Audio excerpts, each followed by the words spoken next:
സമ്പ്രദായമാണ് കേരളത്തിലെ വിദ്യാഭ്യാസ വകുപ്പ് സമഗ്ര ശിക്ഷ കേരളത്തോടൊപ്പം ചേർന്നുകൊണ്ട് സംഘടിപ്പിക്കുന്നത്. ഇവിടെ നമ്മുടെ കരിങ്ങന്നൂർ ഗവൺമെന്റ് UP സ്കൂളിൽ ഏറ്റവും മനോഹരമായിട്ടാണ് ആ വർണ്ണക്കൂടാരം ഒരുക്കിയിട്ടുള്ളത്. അതിലേക്ക് കടന്നു പോകുന്ന ഏതൊരു കുട്ടിക്കും വീണ്ടും വീണ്ടും അവിടെ കടന്നു ചെല്ലാൻ കഴിയുന്ന മാനസികമായ ഉല്ലാസം ഉണ്ടാക്കിയെടുക്കാൻ കഴിയുന്ന കാര്യത്തിൽ യാതൊരു തർക്കവുമില്ല. അതിന് നേതൃത്വം കൊടുത്ത വിദ്യാഭ്യാസ വകുപ്പിനും സമഗ്ര ശിക്ഷ കേരളയ്ക്കും അതോടൊപ്പം തന്നെ ഈ സ്കൂളിന്റെ PTA-ക്കും ഇവിടുത്തെ അധ്യാപകർക്കും എല്ലാം ഹൃദയം നിറഞ്ഞ അഭിവാദ്യം നേരുന്നു. നിങ്ങളുടെ എല്ലാവരുടെയും അംഗീകാരത്തോടുകൂടി ഹരിതയിടത്തിന്റെ ഉദ്ഘാടനം നിർവഹിച്ചതായി അറിയിക്കുന്നു. അഭിവാദ്യം.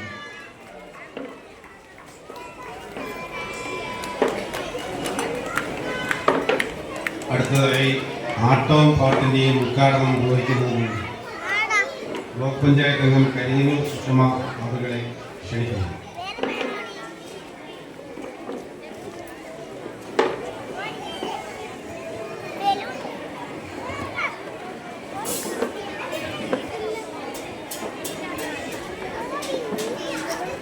ഈ വർണ്ണക്കൂടാര യോഗത്തിന്റെ പ്രിയപ്പെട്ട അധ്യക്ഷൻ ഗ്രാമപഞ്ചായത്തിന്റെ പ്രസിഡന്റ് അഡ്വക്കേറ്റ് എം.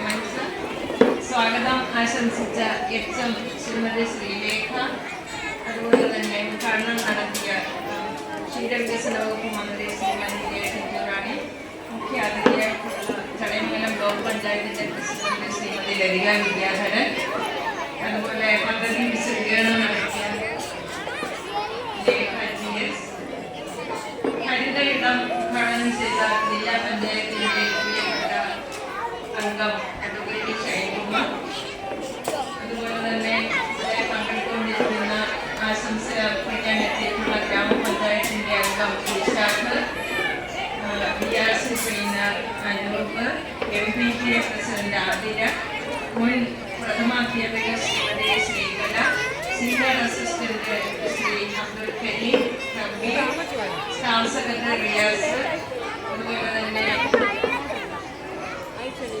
കൃതജ്ഞത അർപ്പിക്കുന്ന PTA president advocate Naseem Sreekumar, ഏറ്റവും പ്രിയപ്പെട്ട കുഞ്ഞുങ്ങളെ, അധ്യാപകരെ, രക്ഷകർത്താക്കളെ, പ്രിയമുള്ളവരെ, ഇനിയൊരു വർത്തമാനം പറഞ്ഞ് നിങ്ങളെ വിഷമിപ്പിക്കുന്നില്ല. കുട്ടികൾക്ക് സംസാരിക്കുന്നതിന് ഇഷ്ടമാണോ? സംസാരിക്കണോ? വേണ്ടല്ലേ? വേണ്ടല്ല. ഈ മാമന്മാരൊക്കെ സംസാരിച്ചില്ലേ? ഷൈൻ മാമനൊക്കെ നന്നായിട്ട് വർത്താനം പറഞ്ഞു, പിന്നെ നമ്മുടെ പഞ്ചായത്ത് പ്രസിഡന്റൊക്കെ സംസാരിച്ചു, എല്ലാവരും പറഞ്ഞു. അതുകൊണ്ട് ഇനി ഞാൻ ഒന്നും പറയുന്നില്ല കേട്ടോ. എനിക്ക് തന്നിരിക്കുന്ന ഒരു ജോലി എന്ന് പറയുന്നത് ആട്ടവും പാട്ടും എന്ന് പറയുന്ന ഇടങ്ങൾ. ഇവിടെ ഒത്തിരി ഇടങ്ങളുണ്ട് ഈ വർണ്ണക്കൂടാരത്തിൽ. നിങ്ങൾ കണ്ടോ? അത് കണ്ടോ? എന്തൊക്കെ ഇടങ്ങളാ? അതിനെ വായിക്കാൻ അറിയാമോ? അറിയാമോ? അപ്പൊ അവിടെ ആട്ടവും പാട്ടും ഉണ്ട്. അതിന്റെ ഉദ്ഘാടനമാണ് എന്നോട് പറഞ്ഞിരിക്കുന്നത്. അപ്പൊ നമുക്കിവിടെ പാട്ട് പാടാനൊന്നും സമയമില്ല, ആട്ടത്തിനൊന്നും സമയമില്ല. പക്ഷെ ഇനിയുള്ള ദിവസങ്ങളില് ഈ വർണ്ണക്കൂടാരത്തിലുള്ള ആ ഇടങ്ങളിൽ കുറെ ഇടമുണ്ട്. ഹരിത ഇടമുണ്ട്, പുറം കളിയിടമുണ്ട്. അപ്പൊ ഇവിടെയൊക്കെ നിങ്ങൾക്ക് പാടാനും കളിക്കാനും ഒക്കെയുള്ള എല്ലാ സൗകര്യവും ഉണ്ട്. യഥാർത്ഥത്തില് വർണ്ണക്കൂടാരം എന്ന് നമ്മൾ പറയുന്നതിൽ ഇത് യഥാർത്ഥത്തില് കുട്ടികളുടെ ഒരു പാർക്കാണ്. പാർക്കിൽ വേണ്ടുന്ന എല്ലാ മിക്കവാറും കാര്യങ്ങളെല്ലാം ഉണ്ട്. ഊഞ്ഞാലുണ്ട്, കളിക്കാനുള്ള കുറെ സ്ഥലങ്ങളുണ്ട്, വെള്ളച്ചാട്ടമുണ്ട്. അപ്പൊ അങ്ങനെയൊക്കെ വരുമ്പോൾ കുഞ്ഞിനൊക്കെ കളിക്കാനും രസിക്കാനും ഒക്കെ ഉള്ള ഒത്തിരി അവസരങ്ങളുണ്ട്. അപ്പൊ ഈ കുഞ്ഞുങ്ങളോട് സംസാരിക്കാൻ ഇപ്പം പറ്റാത്തത് കൊണ്ട് ഞാൻ അതേ നോക്കിയ കുഞ്ഞുങ്ങളിലൊക്കെ നോക്കിയേ. ഹലോ ഹലോ, എന്തിനാ നിങ്ങൾ ഇന്ന് വന്നിരിക്കുന്നേ? പായസം കുടിക്കാൻ വന്നേന്നോ? പിന്നെ പഠിക്കാൻ വന്നേണോ? പിന്നെന്തിനാ ഇവിടെ വന്നിരിക്കുന്നേ? ആട്ട കാണാൻ? ഓ ആന്നല്ലേ. അപ്പൊ വർണ്ണക്കൂടാരത്തിന്റെ ഉദ്ഘാടനത്തിന് വന്നെങ്കില് കുറച്ചു നേരം ഒന്ന് മിണ്ടാതിരുന്ന ഞാൻ 4 ഒന്ന് ഏറ്റി പറഞ്ഞിട്ട് നമുക്കിപ്പോ അങ്ങ് നിർത്താം. എന്താ അങ്ങനെ മിണ്ടായിരിക്കണേ. അച്ഛനൊരുണ്ണി പൊന്നുണ്ണി,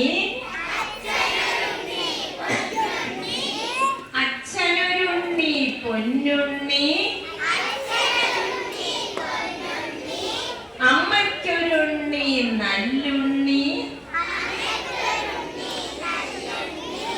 ചേച്ചിക്കൊരുണ്ണി കൊച്ചുണ്ണി, ഉണ്ണിക്കൊരുണ്ണി മണ്ണുണ്ണി. അപ്പൊ ഇനി അവസാനം പറഞ്ഞത് ഇവിടുത്തെ ഏതോ ഒരു കുട്ടി ഉണ്ട് ഇവിടെ. ആരാ? പെണകുട്ടിയോ? അത് ശരിയാ. അപ്പൊ ഏതായി പെണകുട്ടി? അച്ഛനൊരുണ്ണി പൊന്നുണ്ണി,